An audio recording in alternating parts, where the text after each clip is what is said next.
বিসমিল্লাহির রহমানির রহিম। সালামুন আলাইকুম।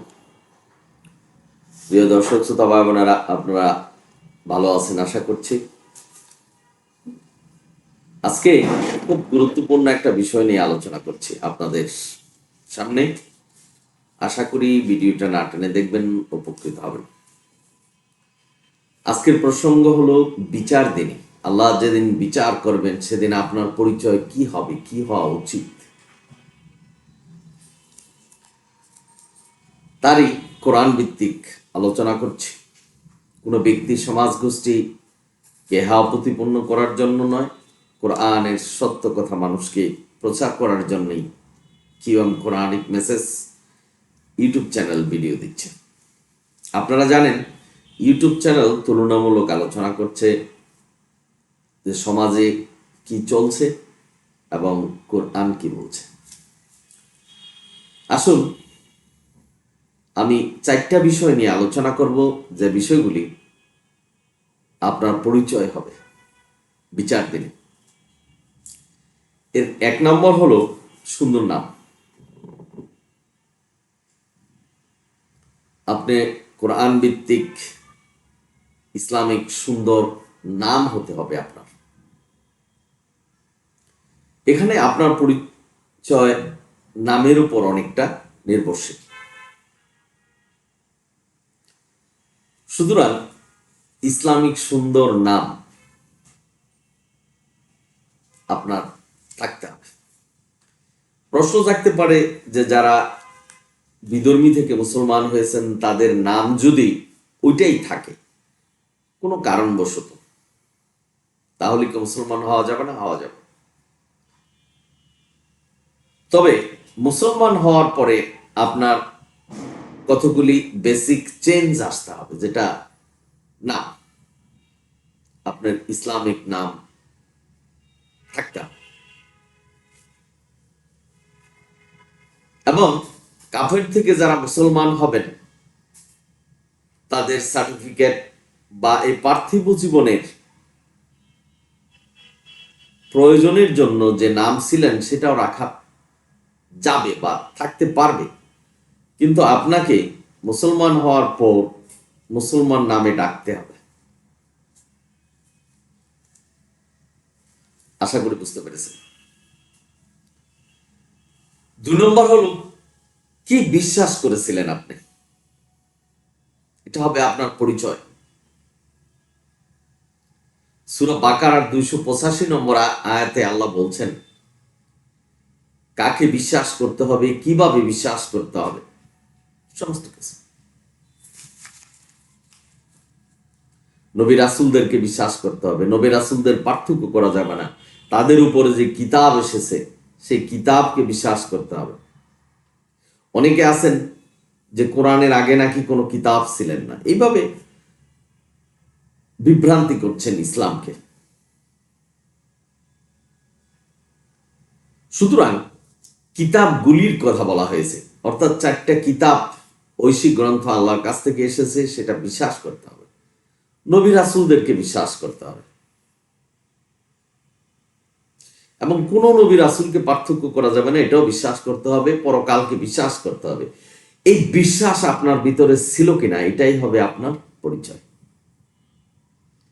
আপনি বুখারী শরীফ, মুসলিম শরীফ, আরো যত শরীফ আপনি মুখস্থ করেছেন বা ওই অনুসারে ইবাদত করেছেন, সেটা আপনার পরিচয় হবে না। সুতরাং বিশ্বাস আল্লাহ যেভাবে করতে বলেছেন, যে কালিমা আমাদেরকে শিখিয়েছেন, সেটাই বিশ্বাস করতে হবে। আজকের জামানায় মোল্লারা কালিমা সৃষ্টি করেছেন, তৈয়ার করেছেন এবং ওটাকে বিশ্বাস করতে বলছেন, এটাই পড়ছেন। কিন্তু কোরআনের আয়াত, যে সূরা বাকারার 285 নম্বর আয়াতে যে আল্লাহ যা বিশ্বাস করতে বলছেন, যেভাবে বিশ্বাস করতে বলছেন, সেটাকে মানুষকে ভুলিয়ে দিচ্ছেন। একটু সচেতন হন। আজকের জামানায় মানুষ যা বলবে তাই যদি আমরা বিশ্বাস করি, সেটা হবে না। আমি একটা ছোট উদাহরণ দিচ্ছি। এই পার্থিব জীবনে দেখবেন অনেকেই অনেক রকম ওষুধ বিক্রি করছে, সব রোগ সেরে যায় এরকম ঔষধও বিক্রি হচ্ছে, কিন্তু আমরা বিশ্বাস করব কেন? আজকে বৈজ্ঞানিক যুগ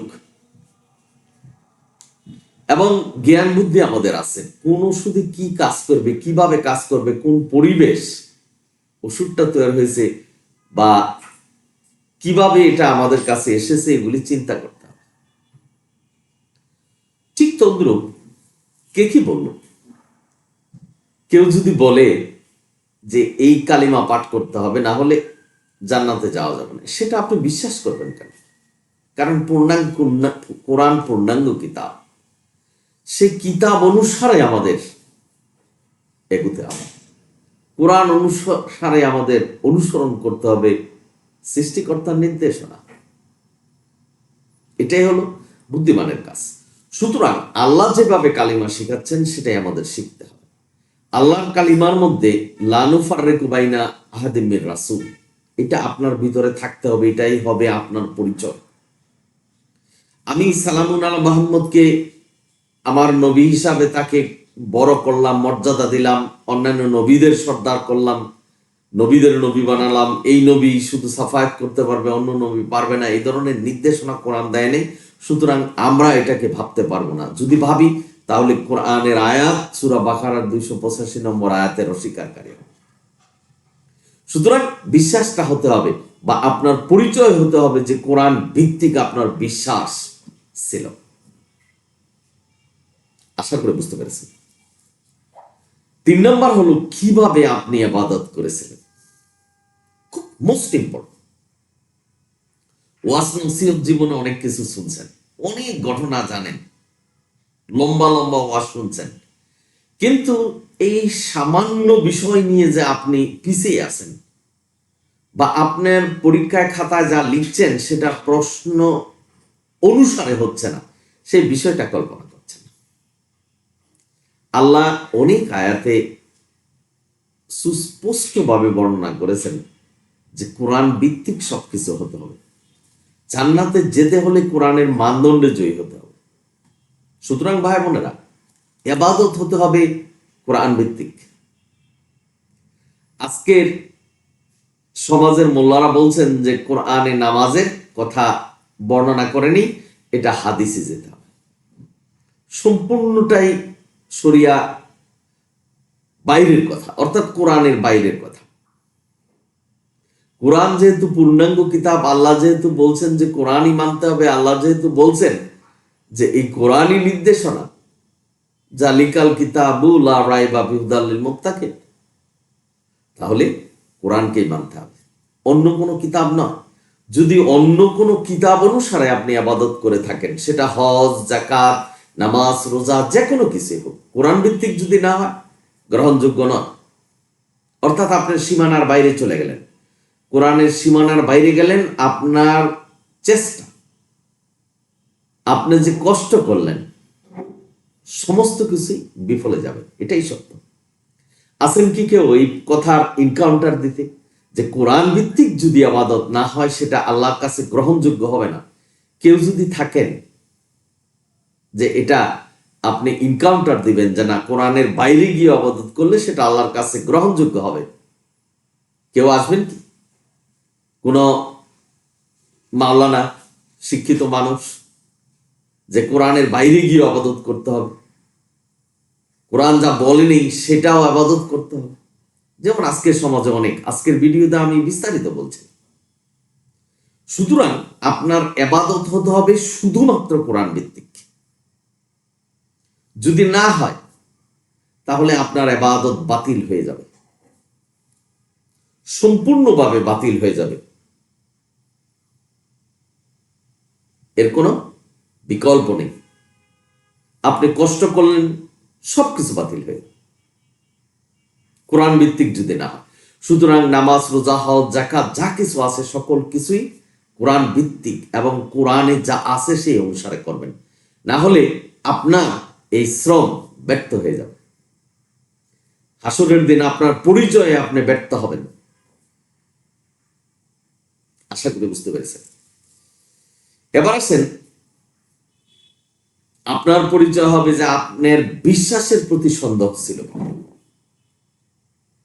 আজকে সমাজে একটু এদিক ওদিক তাকিয়ে দেখুন তো, যে কোরআনের মধ্যে কতজন লোক আছে আর কোরআনের বাইরে কতজন লোক আছে। এমন ভাবে সমাজে পরিচয় হচ্ছে ইসলামটাকে, যে হাদিস না থাকলে ইসলামই থাকলো। অথচ আল্লাহ বলছেন যে কোরআনই ইসলাম। এই কোরআনকে বলছেন পূর্ণাঙ্গ কিতাব, এই কোরআনকে বলছেন এই কোরআন দিয়েই ধর্মকে পূর্ণাঙ্গ করা হয়েছে। এটাই সীমানা ধর্মের। বিশ্বাস করছেন না, কোরআনের বাইরে যে হাদিস অনুসারে ইবাদত করছেন, হাদিস অনুসারে সবকিছু করছেন, পীর ফকির মাজার এগুলিতে যাচ্ছেন। বন্ড পীরেরা বলছেন যে আসুন আমরা জান্নাতে নিয়ে যাব। বিশ্বাস করছেন মানুষ, হাজার হাজার লক্ষ লক্ষ মানুষ তাই বিশ্বাস করছেন। অর্থাৎ হাদিসকে বাদ দিলে তারা ইসলাম খুঁজে পাচ্ছে না। আজকের সমাজে মোল্লারা বলছেন যে নামাজ কোরআনে নেই, হাদিসে যেতে হবে। অথচ আল্লাহ বলছেন যে কোরআন পূর্ণাঙ্গ, এটাই তোমাদের নির্দেশন। অর্থাৎ আল্লাহর এই কথাটাকে বাদ দিয়ে দিচ্ছেন। মোল্লারা সুকৌশলে আমাদেরকে কিভাবে প্রথভ্রষ্ট করছেন, এই বিষয়টা একটু চিন্তা করার বিষয়। আমি কোনো ব্যক্তি সমাজকে হেয় প্রতিপন্ন করার জন্য বলছি না। মোল্লারা বলছেন যে হাদিস না মানলে কাফের হয়ে যাচ্ছে, অথচ আল্লাহ বলছেন কোরআন না মানলে কাফের হয়ে যাবে। আল্লাহ কোথাও বলেনি যে মানব রচিত হাদিস বুখারী শরীফ মুসলিম শরীফ এগুলি না মানলে কাফের হবে। এই বুখারী শরীফ মুসলিম শরীফ নবীর জীবদ্দশায়, অর্থাৎ সাহাবীরা যারা ছিলেন তারা নামও জানতেন না। আজকে সমাজে সেটা কোরআনের সমপর্যায়ে, অর্থাৎ কোরআনের পাশাপাশি বসিয়ে দিলেন যে এটাকে বিশ্বাস করতে হবে, না করলে কাফের হবে। সুতরাং ভাই বোনেরা, আপনারা যারা কোরআন নিয়ে ভাবছেন, ইসলাম নিয়ে ভাবছেন, বা জান্নাতে যাওয়ার ইচ্ছা করছেন, তাদেরকে এই কোরআনিক মেসেজ ইউটিউব চ্যানেল থেকে এই মেসেজ দিচ্ছে যে কোরআনই মানুন, কোরআনই মানতে হবে। আমার এই কিউএম কোরআনিক মেসেজ ইউটিউব চ্যানেলের উদ্দেশ্য হলো মানুষকে বিভিন্ন ভাবে বুঝানো যে শুধু কোরআনই মানতে হবে, কোরআন ভিত্তিক। আমি নিজে থেকে কিন্তু কোনো কথা বলছি না। অসংখ্য ভিডিও আমার এই QM Quranic message YouTube channel থেকে পাবেন। আশা করি অনেক দর্শক আছে যারা নিয়মিত দেখছেন। সুতরাং বুঝতে পারছেন যে যে সন্দেহ করা যাবে না। অনেকে সন্দেহ করছেন যে কোরআন মানলে কি জান্নাতে যাওয়া যাবে, হাদিস মানতে হবে। এটা মোল্লারা শিখাচ্ছেন যে হাদিস না মানলে আপনি কাফের হয়ে যাচ্ছেন। সুতরাং মানুষের ভিতরে সন্দেহ হচ্ছে, সন্দেহ করছেন কোরআনকে, যে কোরআন মানলে হবে না, হাদিসও মানতে হবে। নিজেরা ইবাদত বানাচ্ছেন, অথচ আল্লাহ বলছেন কুলথিলাল কাররাসুন, ধ্বংস হও তোমরা যারা সন্দেহ করো এবং অনুমান করে ইবাদত করো। আশা করি বুঝতে পেরেছেন। সুতরাং সন্দেহের বাইরে থাকবেন, মনকে সতেজ করুন এবং চিন্তা গবেষণা করো, এই সিদ্ধান্তে উপনীত হন যে আমাকে শুধু ঐশী গ্রন্থ কোরআনকেই মানতে হবে। এই শুধু কোরআন বলতে অর্থাৎ ঐশী যে আরো 3টা গ্রন্থ এসেছে সেটাকে আমাদের মানতে হবে। আদম থেকে ধরে মোহাম্মদ পর্যন্ত যত নবী এসেছিলেন এই কোরআনই এসেছে তাদের কাছে। এই কোরআন ছাড়া যে অন্য কতগুলি আরো 3টা গ্রন্থ যে আসমানি কিতাব, এই কোরআনেরই অংশ। সালামুন আলা মাহমুদের কাছে এই কোরআনের পূর্ণাঙ্গতা পেয়েছে, অর্থাৎ আল্লাহ ইসলামকে পূর্ণাঙ্গ করেছেন এই কোরআনের মাধ্যমে। অর্থাৎ কোরআন এবং পূর্ববর্তী যে আরো 3টা কিতাব এসেছে সেগুলি কি। সুতরাং এই কোরআন যেহেতু পূর্ণাঙ্গ কিতাব, এই কোরআনই মানতে হবে।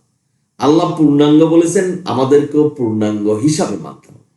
এর বাইরে, কোরআনের সীমানার বাইরে যাওয়ার কোনো রাস্তা নেই। যদি যান পথভ্রষ্ট হবেন, এটাই সত্য। ইন্না হাযাল কোরআন কোরআন আপনাকে পথ দেখাবে, কোরআনই সত্য পথ, আল্লাহ বলছেন। ভাই বোনেরা, আশা করি বুঝতে পেরেছেন। এই হবে আপনার পরিচয়। এই পরিচয়ে যদি আপনি নিজেকে উপস্থাপন না করতে পারেন বিচার দিন, তাহলে হেরে যাবেন, এটাই সত্য। সে হক পাগড়িওয়ালা, টুপিওয়ালা আর গেঞ্জেওয়ালা। আশা করি বুঝতে পেরেছেন। আপনারা সকলেই ভালো থাকুন, সুন্দর থাকুন। কিয়ম কোরআনিক মেসেজ ইউটিউব চ্যানেল থেকে আপনাদের স্বাগত এবং শুভেচ্ছা জানাচ্ছি পরবর্তী ভিডিও দেখার জন্য। সালামু আলাইকুম। অনিল হামদুলিল্লাহ রাব্বিল আলামিন।